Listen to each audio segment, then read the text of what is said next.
নমস্কার বন্ধুরা, মালদা ক্যানভাস চ্যানেলে স্বাগত। আজ আমরা দেখাবো অম্বিকা কালনা ভ্রমণ।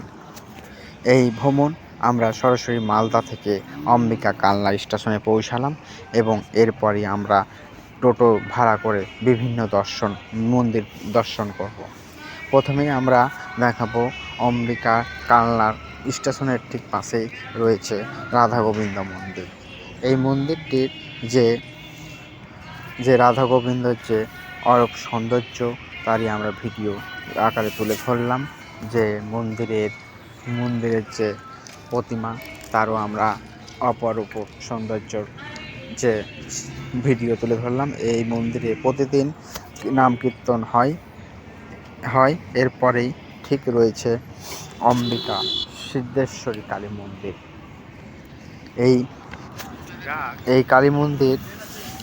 এই কালী মন্দির দুটি ভাগ রয়েছে, ছোট মা এবং বড় মা। বড় মা হচ্ছে সিদ্ধেশ্বরী রূপে পূজিত হয় এবং ছোট মা বাঁ দিকে রয়েছে। আমরা বড় মা সিদ্ধেশ্বরী কালী মন্দিরে প্রবেশ করলাম এবং এই মন্দিরের যে টেরাকোটার কাজ রয়েছে তারও আমরা ভিডিও আকারে তুলে ধরলাম। খুবই সুন্দর আকৃতি রয়েছে মন্দিরগুলি, যেন তারাপীঠ আদলে তৈরি, টেরাকোটার কাজ দিয়ে তৈরি এই মন্দির সম্পন্ন। এই মন্দিরগুলি প্রতি বছরই মোটামুটি মেরামত করা হয়। আমরা সেই দেখতে পাচ্ছেন এই মন্দিরগুলির যে টেরাকোটার কাজ এবং তা সিদ্ধেশ্বরী কালী মন্দিরের অপরূপ সৌন্দর্য সরাসরি দেখবেন। এই মন্দিরে ভিডিও অ্যালাউ নাই, তাও আমরা আপনাদের উদ্দেশ্যে আমরা ভিডিও করা পারমিশন নিয়েছি। এরপরে আমরা খুব পুরনো মন্দির রয়েছে এটিও একটি রাধা গোবিন্দ মন্দির রয়েছে, তা ভিডিও আকারে তুলে ধরলাম আপনাদের। এই মন্দিরগুলিতে প্রতিদিনই দূর দূরান্ত থেকে বহু পর্যটকরা আসে।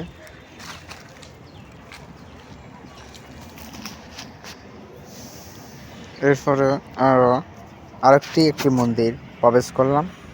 এই মন্দিরের বিশেষ আকর্ষণ রয়েছে, এই মন্দিরে রয়েছে পাতাল গঙ্গা নামে একটি জায়গা।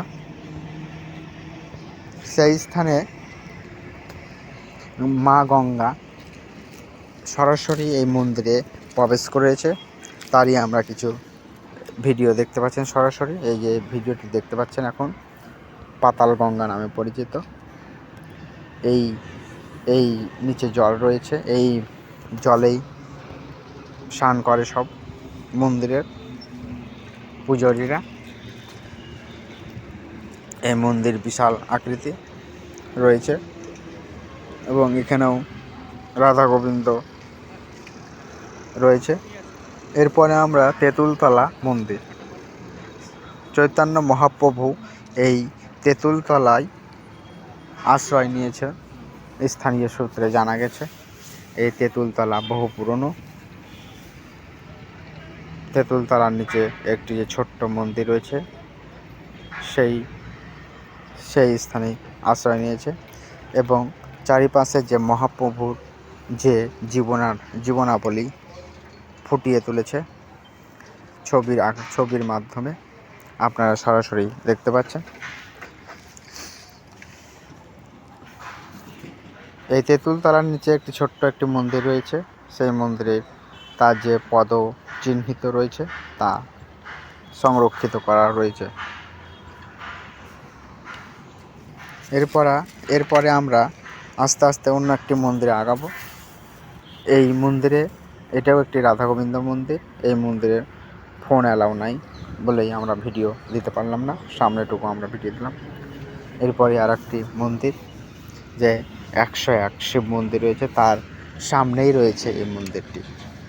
এই মন্দিরে আরও রয়েছে কিছু এবং এটি অম্বিকা কালনার বিশেষ আকর্ষণ হিসাবে পরিচিত 108 শিব মন্দির। এটি অম্বিকা